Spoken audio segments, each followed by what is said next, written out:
The meter ticked past 3 a.m. when the driver clicked the child lock. I heard it over the radio. Sharp little snick. We were 2 turns past the route my app showed, rolling into warehouses and shipping containers instead of my lit-up street.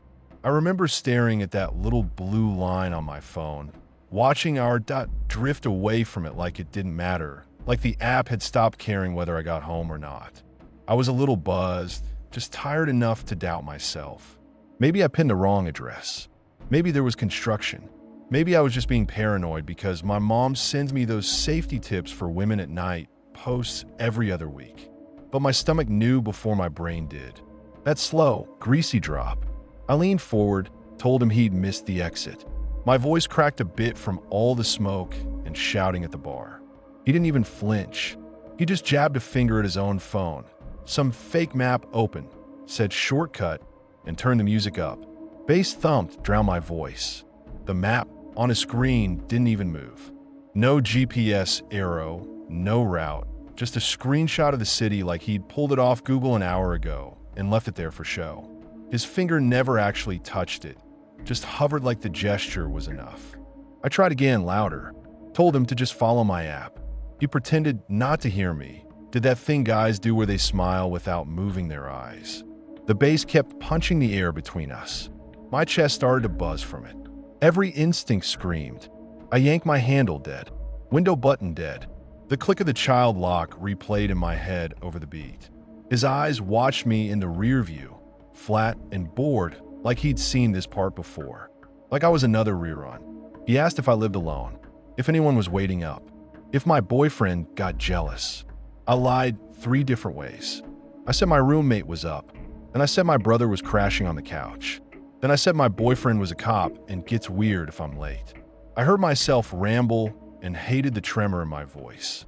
He just kept driving, barely nodding, like he was checking items off a list. Alone? Check. No witnesses? Check. The streetlights thinned out. The glass on the windows started showing more black than reflection. Warehouse lots slid by, chain link fences, half-dead security lights buzzing over nothing. I watched the time in the corner of my screen jump from 3:02 to 3:06 with no sign of my apartment anywhere. He adjusted his grip on the wheel, and I saw his hands. Too calm. Fingers loose, like he was on cruise control. No tension, no oops, wrong turn energy. Just waiting. I slid my hand down in my bag and opened it as quietly as I could. My fingers fumbled over lip balm, crumpled receipts, the dead portable charger I kept meaning to stop carrying, keys. I wrapped my fist around the keys and stuck one between each finger like they tell you to, like that does shit against someone bigger, someone prepared. We left the last streetlight behind. Just darkness, the road, the low hum of the engine. I could feel the air change, like even the city stopped paying attention. He pulled in an empty lot behind a shut-down mall, swung the car, so my door faced a line of dumpsters. Another car idled in the far corner, just taillights and exhaust. The mall sat like a dead thing. No neon, no security patrol, just big black windows looking down at us. The other car's exhaust puffed little clouds into the cold air, red glow steady, like it had been there a while. No one got out. No one rolled down a window. They were waiting too. I said his name, the one on the app. I didn't even recognize my own voice. He didn't answer, didn't explain, didn't apologize for the shortcut. He just nudged the car farther back, slow, nose toward the dumpsters, my door boxed in, the other car angled just right to block the way out.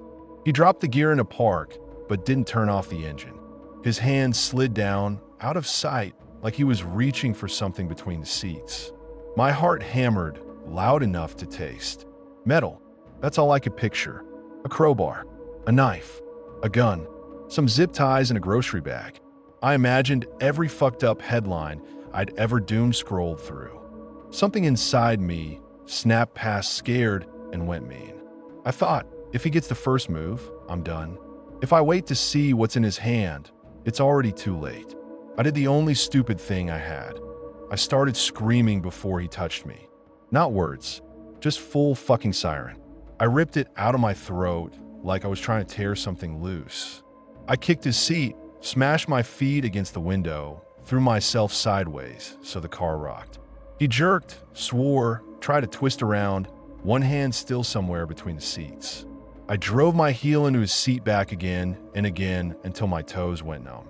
My keys flew from my hand and clinked against the floor. I didn't stop. I hit the door with my shoulder like I thought I could tear it off. I wanted dents, noise, anything. The other car's taillights brightened like someone tapped the brake. I caught that tiny change and doubled down, let feed me. I screamed higher, uglier, until my throat shredded. I didn't care if I sounded crazy. Crazy gets attention. Quiet gets buried. He spat. What the fuck is wrong with you? Like I'd ruined his night. Like I was the psycho. He reached for the dash, maybe to kill the music, maybe for something else, and my brain just lit up with get out, get out, get out. He swore, panicked, jammed it in a drive, and shot back onto the main road like I was the problem.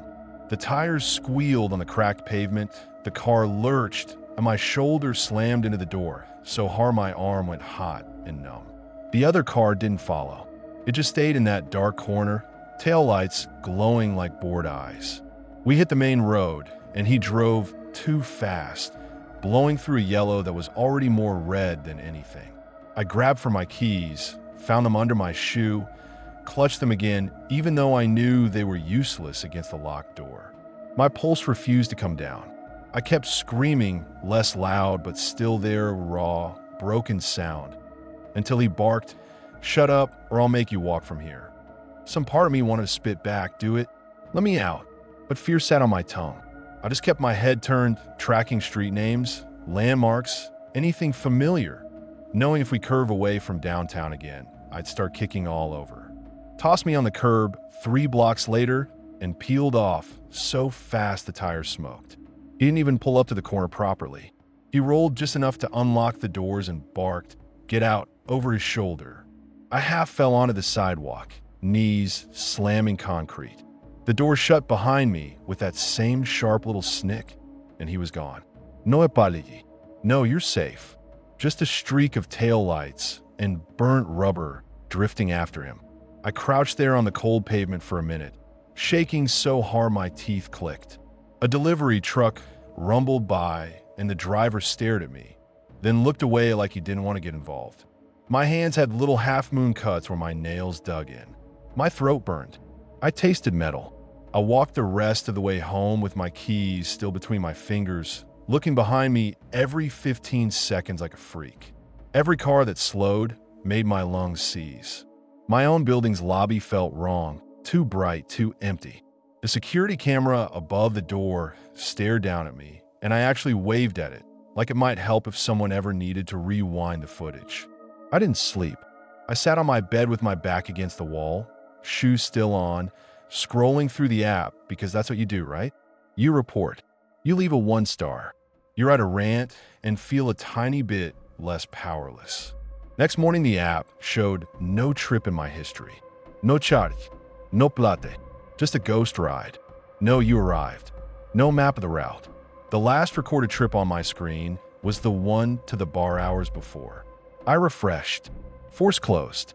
Reopened. Nothing. I checked my email. No receipt. My bank. No pending charge. Customer support sent me copy-paste bullshit. Are you sure you requested a ride on our platform? And without a trip ID, we are unable to investigate this further. Like I dreamed it while walking home drunk. Like I made up the smell of his cheap cologne, the click of that lock, the other car's exhaust blooming white in the dark. I started second-guessing myself in all the ugly ways. Maybe I overreacted. Maybe he really did just panic because I freaked out. Maybe the other car was just some poor bastard on his brake. Trauma does that. It turns on you. Still, every time I closed my eyes, I saw his hand disappearing between the seats. The way he only really reacted once I got loud. I screenshotted what I could. My blank trip history. The time. The support messages. It felt like taping together scraps of a nightmare that kept dissolving in my hands. 2 weeks after, I saw the same eyes in a different car, parked across from my building, engine off. I caught them in a stupid, ordinary moment, arms full of groceries, headphones in, brain on autopilot. I felt the weight of a stare, looked up, and there he was. Different car, same face. No app sticker this time. Just him, window half down. No phone in his hand, just watching the entrance. My whole body locked. Groceries cut into my fingers. I didn't move toward the door, didn't move away. I just stood there like prey in a backyard, hoping the porch light meant something. I took my phone out and ordered a ride from the same company on purpose, just to see. His hand moved. His phone lit his face from below. The car across the street stayed still. My screen showed, looking for a driver, then no cars available. His never buzzed. He didn't pick up his phone when I ordered a ride. He just watched the door.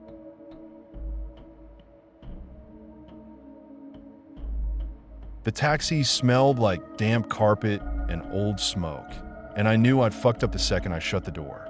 My ass hit the seat and this heavy, stale warmth wrapped around me, like the car had soaked up every bad decision anyone ever made in it. No logo, no meter on the dash, just a little black box with a red LED and a driver who wouldn't meet my eyes. My brain threw up a little red flag, then another, and I still sat there like an idiot, clutching my suitcase handle. Foreign city, rain coming down sideways, no other cars. The street outside looked like it was dissolving. Neon signs smeared into the puddles, and people huddled in doorways watching like I was already in trouble and didn't know it yet. I've been walking for 20 minutes with my backpack slipping off one shoulder and my suitcase wheels catching in every crack, phone at 6%, and climbing panic in my throat. I took anyway. I gave him my hotel address. I said it slow, showed it on my phone screen, pointed like a tourist who'd never heard of organ trafficking and roadside robberies and all the other shit we laugh about over drinks. He nodded, pulled out, then swung onto an elevated road I didn't recognize. The wipers smeared the rain instead of clearing it, and the city fell away under us, lights turning into a dull smear of orange and white. Street signs blurred past in an alphabet I couldn't read. My phone map spun uselessly, gray and buffering. No little blue dot, just this vague suggestion of where I might be and no proof I was anywhere real. I told myself this is what foreign roads look like, that highways feel wrong everywhere when you don't know them. I try to breathe slow, count the exits, pretend I was in control. But every time I checked the time, only a minute had passed, and the driver's eyes kept flicking up to the rear view. Not to meet mine, just to check I was still there, like cargo. After 20 minutes, the buildings thinned. We left the messy comfort of shops and apartments and people and hit that dead zone every city has, the part they pretend doesn't exist in travel brochures. Highways turned to concrete walls, graffiti, one sick flickering lamp. The asphalt looked wet and overused with puddles that never drained, trash flattened into a second layer of road. The GPS finally spat out a location, and it wasn't anywhere near the hotel. My chest tightened. I opened my mouth to say something and didn't because some scared, stupid part of me didn't want to hear the answer. He slowed under an overpass and finally looked at me in the mirror. Not just a glance, he locked onto me, eyes flat, like he'd just decided something. His voice came out flat, cash only. 200. I laughed, thought it was a joke. A dry, stupid sound fell out of my mouth, and I heard how wrong it was in that tiny space. 200 in their money was more than the hotel for the night. I shook my head, said no, that's not right, and reached for my phone like the app or the confirmation email would suddenly turn into a lawyer. He hit the lock button. All 4 doors thumped. The sound went right down my spine. It didn't sound like simple locks. It sounded like a lid closing. Coffin, trunk, cage, pick your metaphor. My skin prickled so fast it almost hurt. I tried to argue, pointed at the app, at the printed rate card taped to the glove box. I heard my voice go high and thin, hated how weak it sounded. So I forced it lower, sharper, tried to sound like I had someone waiting for me, someone important, someone who'd notice if I didn't show up. He killed the engine. The silence punched the air out of the car. Rain hammered the roof, loud and steady like it wanted in two. From the shadows ahead, two men stepped out, hands shoved in jackets, hoods up. They didn't look surprised to see us. They didn't even look curious. It looked like this was Thursday. My first thought was, this is a setup. Not some random guys seeing an opportunity, but a thing they did. A routine. The men walked slow, like they knew I had nowhere to go. The driver didn't move. He watched them in the side mirror, then looked back at me like we were in this together, and I was the one making it hard. The driver leaned over the seat. Too close. His jacket brushed my knees. I smelled sweat and petrol and something sour, like nerves or old fear baked into the upholstery. "You pay," he said, "or you get out here." The way he said here carried weight. Not a spot on the map. A pit. A decision. His hand rested on the handbrake like a threat. Like if I opened my mouth wrong, he'd yank it, and whatever happened next would be loud and fast and final. I looked past him at the two guys outside. One had his hood half off, rain dripping off his nose, eyes squinting at the car like he could already see inside me. The other scanned the road out of habit, but the road was empty. No witnesses, no one to stumble into this by mistake. My hand tightened around my phone until my knuckles hurt. No signal bars, no ride-share app, just the emergency call button and the realization that even if I hit it, I wouldn't know what to say or where I was. Some ugly part of my brain did the math. My wallet, my passport, my body, this underpass nobody drove through at night. The thought came in one single block, no commas, just instant calculus. I picture the embassy, my parents getting that call, my face on some missing poster that tourists would walk past and not really see. I pictured stepping out of the car and feeling hands on my arms, fingers digging in, my suitcase left in the road like shed skin. My throat went dry. Fear stopped being a feeling and turned into this cold, practical thing. I peeled every note I had from my wallet and shoved them at him, fingers shaking. It was more than 200. It was everything. I could feel myself crossing some internal line, handing him not just money, but my place in this car, admitting I was the weaker animal here. He counted slow, eyes on my face, then jerked his chin like he'd expected me to resist more, like I'd disappointed him by giving in too quickly. The other two reached for the back door handles on instinct. I flinched so hard my teeth clacked. Locked. That little mercy clicked in my ears. The driver barked something sharp in their language, gunned the engine, and they slapped the trunk as we lurched forward.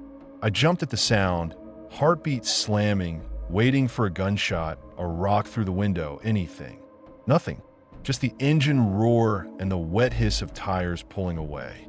We merged back onto some road that might have been legitimate this time. I couldn't tell. My eyes kept darting to the speed, the exits, his hands.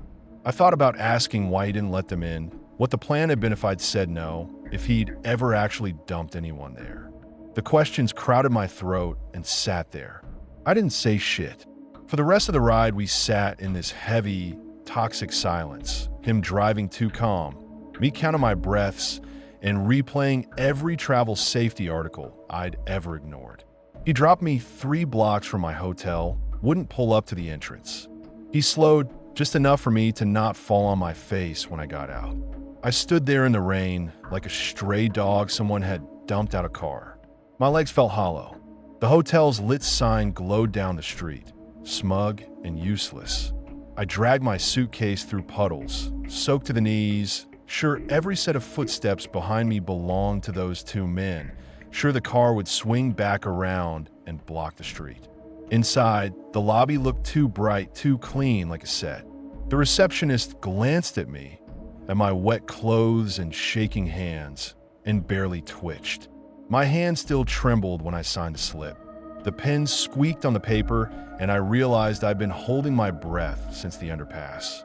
For a second, I thought about saying something to the guy behind the desk. Hey, your city tried to eat me, but the words died when I imagined his reaction.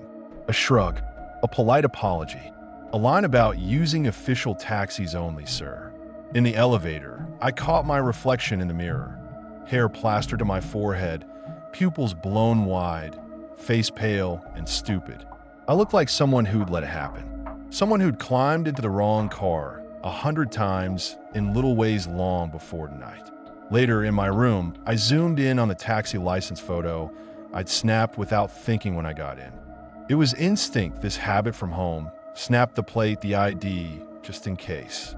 At the time, I'd done it casually, like a joke I could show friends later.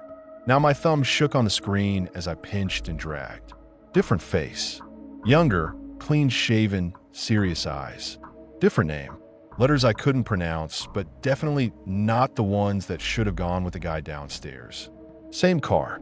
Same dent in the bumper. Same air freshener. Same cracked plastic frame. The picture might as well have been a ghost. My first thought was, keep this, show someone, report it. My second thought was, to who? The cops? In what language? Hi.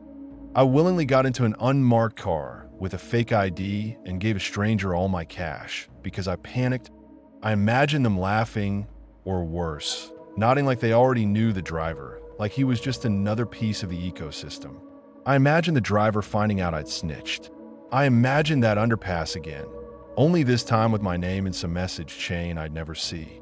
I sat on the bed, phone screen burning cold light into my face, and realized the photo scared me more than the actual ride had. The ride was over. This was proof it didn't have to be. Proof it could happen again, to me or someone else, and nothing in the picture would stop it. That license, that wrong face, it felt like the car had held onto a part of me and left this tooth behind, lodged in my camera roll. I deleted it. It felt like holding a piece of something that still had teeth.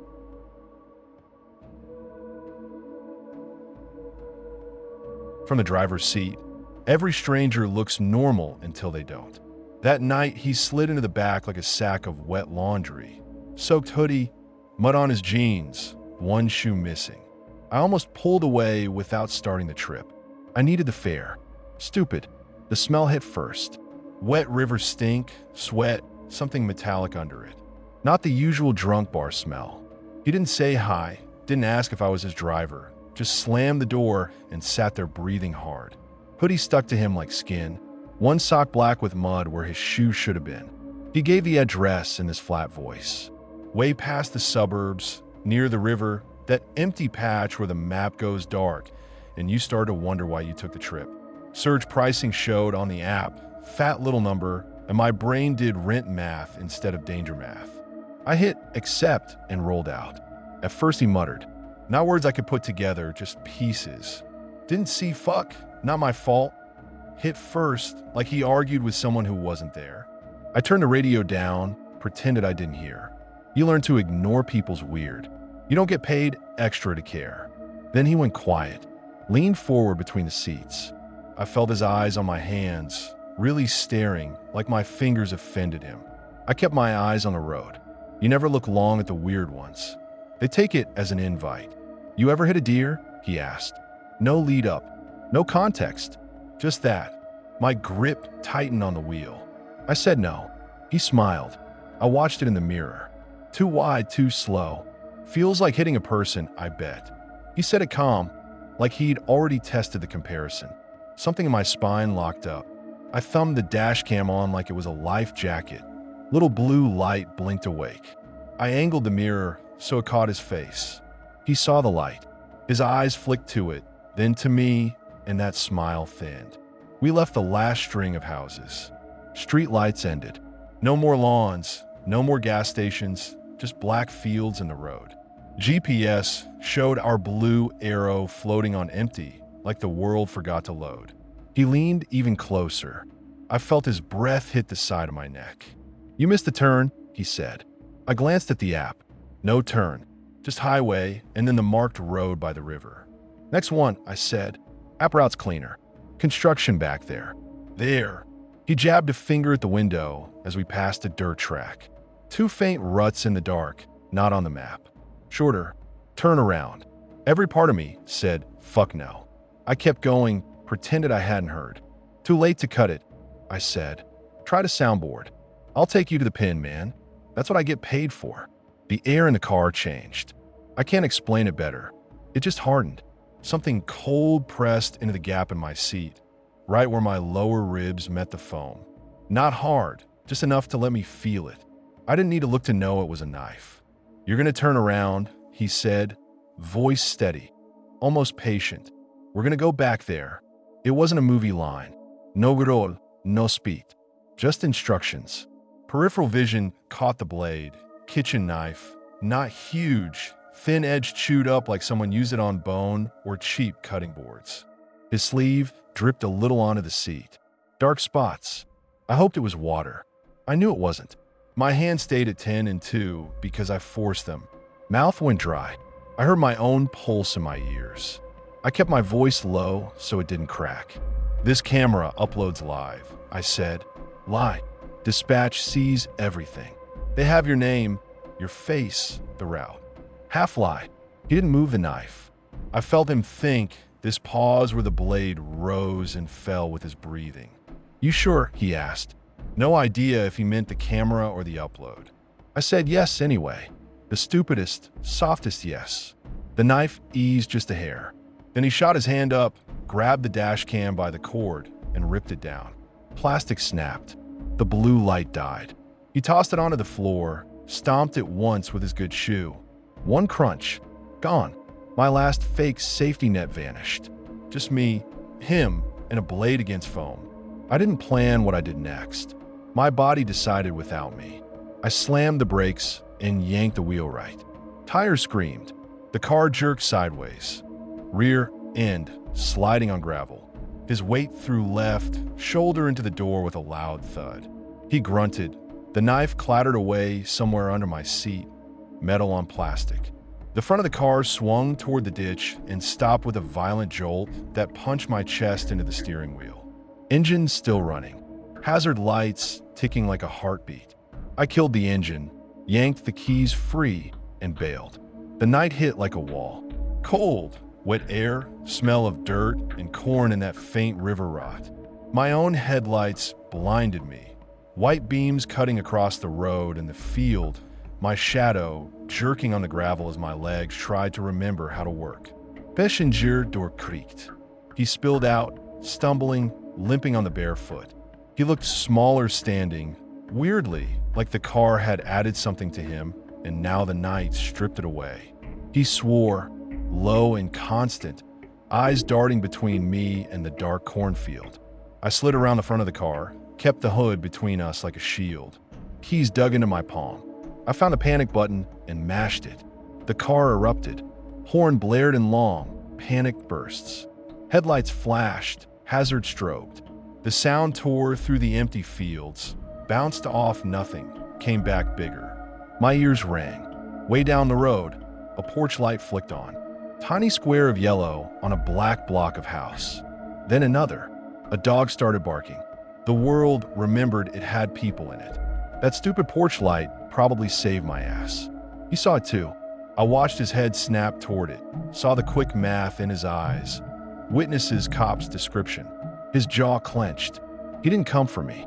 He pivoted, limped fast toward the corn, and vanished into it. The stalks swallowed him in 3 steps. The field hissed and then went quiet. I stood shaking, horn still screaming beside me, thumb locked on the fob like I might stop existing if I let go. I called 911 with my other hand. Could barely get the words out. Driver, passenger, knife, tried to take me off route. The dispatcher kept asking if I was safe. I had no fucking idea how to answer that. Cops rolled up in under 10 minutes. Lights painted the road red and blue. They shut my horn off, swept the area with flashlights, sent AK-9 into the rows. Found footprints, some trampled corn, a few drops of what they said looked like blood. No guy. They pulled my front seat forward and fished the knife out. Bagged it. The blade looked worse up close. Not just nicked, but stained. Handle slick with something dried. My stomach twisted. An officer came back from the field, holding a dark bundle by 2 fingers. The hoodie, soaked, heavy, streaked with mud and dried brown patches on one sleeve. Not water. You could smell it before you saw it. "Blood on this isn't yours," one of them said later at the station, like that was good news. "We're looking into another incident from earlier tonight. Similar area." He paused, watched my face. You want to see the photos? Might help you remember something. I didn't even let him finish. No, I still see them anyway. My brain fills in the blanks. Riverbank, stretcher, the missing shoe. The company sent me a canned email. We're sorry for the inconvenience you experienced on your recent trip. Inconvenience. They offered a small cleaning fee credit like that fixed the fact some guy almost carved me open because I wouldn't drive down his murder road. I drove a few more weeks because I didn't know what else to do. Jumped at every cough behind me. Watched every hand that dipped into a pocket. Fake small talk so I wouldn't hear my own heart. Couldn't stop glancing at that gap in the seat, feeling the ghost of the blade. I sold the car a month after. I still feel a phantom weight against my ribs when I drive at night, like that knife never actually left.